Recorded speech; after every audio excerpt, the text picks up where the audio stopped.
Hello, my golf friend, and welcome back to Above Par. I am so glad that you're here and you're listening. And if you're listening to this when it's released in December, you're probably not playing a lot of golf. I hope you're enjoying the holiday season, sharing it with some of your family and friends. And no matter what time of year it is, I hope you come back and revisit this podcast again because I want to share with you my top 6 mental shifts that I had with doing the work that I share with you that have greatly impacted my golf game and my life. They were my epiphanies, my aha moments. Some of them are really paramount in me deciding to shift and start sharing this with you to help you have the shifts that I had in my life. And it really was about taking ownership over the results that I was creating for myself and how I felt and what I thought about and what I did on the golf course and off of the golf course, because as I say over and over again, you have one brain. And what I offer and share with people is a little bit different because I come at it from the whole person kind of standpoint.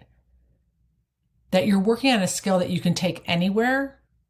And in doing so, it uplevels not only your golf, but also your life, wherever you choose to take it. There's also areas where you have the skill in your life and you just haven't connected with how to use it on the golf course. So these were my big mental shifts, which changed the course and the direction of my life. And I want to put them all together and share them with you as a reminder and just to go into a little bit more detail on each one. The first one, which was my big epiphany, is that I get to think whatever the hell I want. I used to think that whatever came across my brain, I had to think it was true.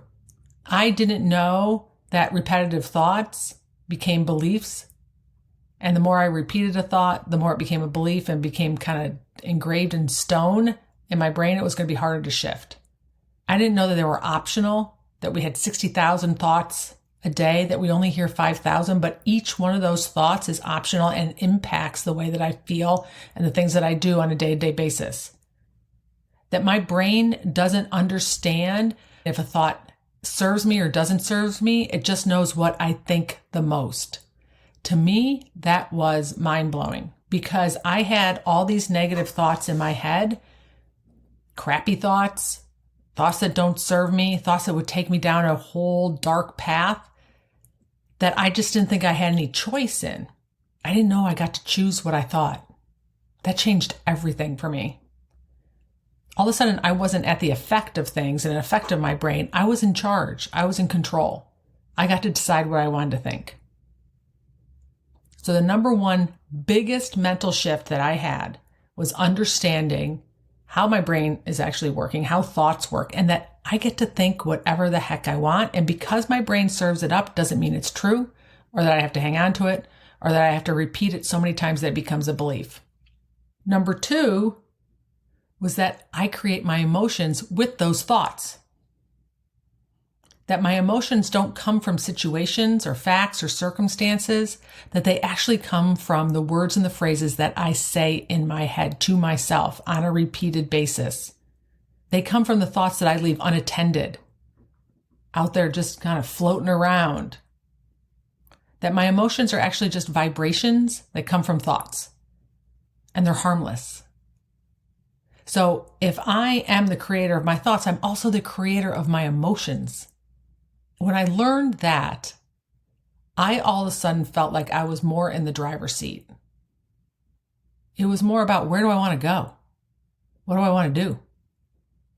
Let's start going there. And so I just started experimenting. At first, I wasn't sure if I believed it. So I tested it out. I tried it and I experimented and I practiced with thoughts. I practiced with emotions. I learned to process emotions. And I started seeing some amazing results. I talk about that with my putting all the time. That was the first place I really experimented relative to golf. I had done it with things off the golf course, but putting was the first area that I practiced on the course. And when I started seeing results, that what I thought was optional and what I thought created my emotions, and I got to feel however I wanted, and it wasn't attached to a situation, a score, or a number, a yardage, or conditions, or people, I felt so much less at the effect of golf and life. I felt more in the driver's seat. That was a huge mental shift for me. The third big shift for me relative to emotions was that actually feeling emotions was not a weakness. It was just part of being human. I had learned to shove away my emotions, not deal with them, put them aside, minimize them, suppress them, buffer through them. I learned how not to deal with my emotions. I learned that emotions in golf was not good and I shouldn't have any. That's what I was taught. That's what I modeled. That emotions off the course weren't good because the people in my life actually couldn't deal with them, or that no one taught us how to deal with emotions. It's one of those things that we should have been taught at school, right? How to manage our thoughts, that our thoughts are optional. They create our emotions, and that emotions aren't a bad thing. And so my biggest mental shift relative to that was that knowing that my emotions drive everything that I do and I don't do, that I'm in charge of how long I stay in a negative emotion or how quickly I pivot out of it by learning how to process emotions. And being able to process emotions was a super skill, especially on the golf course. So I started practicing it. I just started learning how to be more aware of it. I learned how to step into them and not be afraid of them and not to hide from them or run from them and not to consider it a sign of weakness, especially in sport, that you have an emotion, because golf is emotional. Calm and confidence and certainty is an emotion. That there aren't acceptable emotions like frustration or disappointment, and unacceptable ones like nerves or fear. They're just emotions. They're just vibrations in our body that come from a thought that last 90 seconds if we process them. And the sooner that we can move through them, the sooner we can get to a place that we get to an emotion that might be more useful or might be more preferred. But experiencing emotions is part of being human. And for sure, it's not a sign of weakness.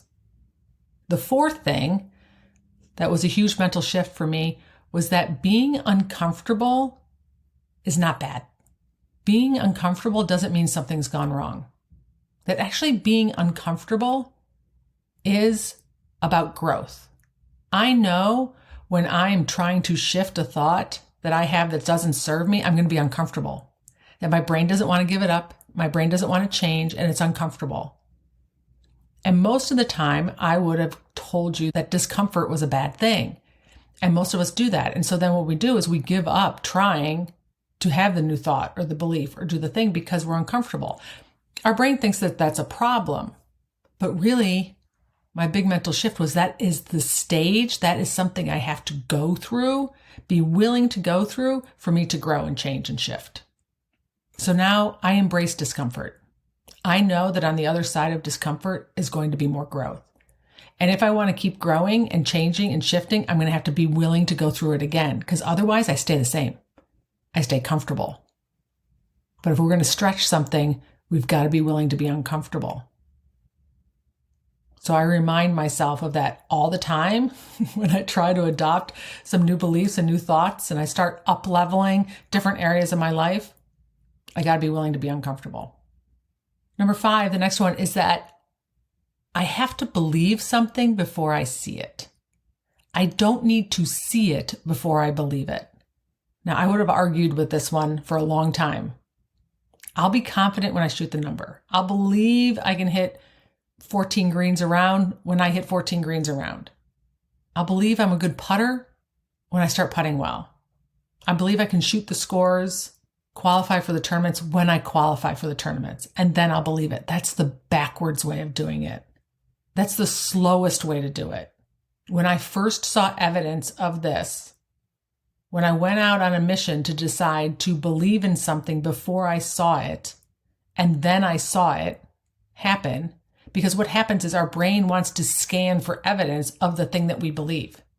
If we never believe that we can win a tournament or qualify for an event, and we practice, and we take lessons, and we work hard, and we think, once I see it, then I'll believe I can do it, we're never going to get there. Not when the underlying belief is I can't do it, or I don't believe it. I use the example, we had to believe we could go to the moon before we saw that we went to the moon. So if you have a goal or you have a thing that you want to create or a result that you want to create, you've got to step into the belief of it now. It's the fastest way to see the results. You've got to believe it can happen before it happens. So you allow your brain to start scanning for the evidence that it's possible.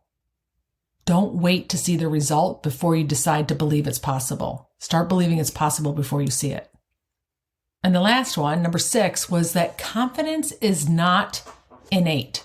Confidence is something that's learned. It's something that's practiced. It's something that I can build every day. Confidence is not attached to how well I hit it. It doesn't hurt, but confidence is more about how I feel, about how I talk to myself, how I treat myself, the belief I have in myself. I build it every day or I crush it every day. I decide. I decide by the words that I say to myself. I decide by the way that I treat myself. I decide on how I follow through on decisions I make.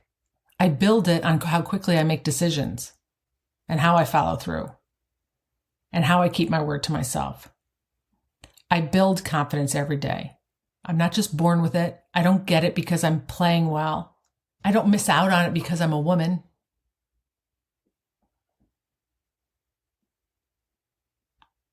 It might not come as naturally to women as it does to men, just from our makeup, but it's 100% available to me.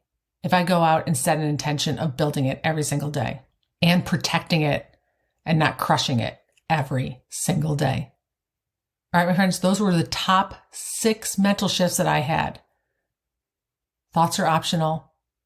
Thoughts create emotions. Feeling emotions is not a sign of weakness. It's actually your strength. Being uncomfortable is not a bad thing. You want to believe it before you see it. And that confidence is something that you work on every single day. I hope you can borrow some of those beliefs and those shifts that I had and start implementing them into your life. Even one of them. Practice it, try it, test it out, see for yourself, because once you see for yourself, then your brain can believe it more. It gives your brain more evidence to put in the time and the belief and to scan for more proof of it. So try one out, test it. See if you can start shifting different areas of your life for the better. Of course, my hope is that this podcast is helping you shift different areas of your life on and off the golf course. All right, my friends, those are my top 6 that have made the biggest impact on me, my golf, how I show up in my life, how I feel on a day-to-day basis. They're why I'm doing what I'm doing right now, because I believe that they have a greater impact on people who play golf than me changing their grip or fixing their aim or teaching them how to hit a bunker shot. I did that for a couple decades. And I helped a lot of people, but I don't think anything is more impactful than taking ownership of how you think and feel on a day-to-day basis, because that's really going to shift the results that you create in your life. All right, my friends, I hope you have a beautiful week, and I'll talk to you next Wednesday. Bye.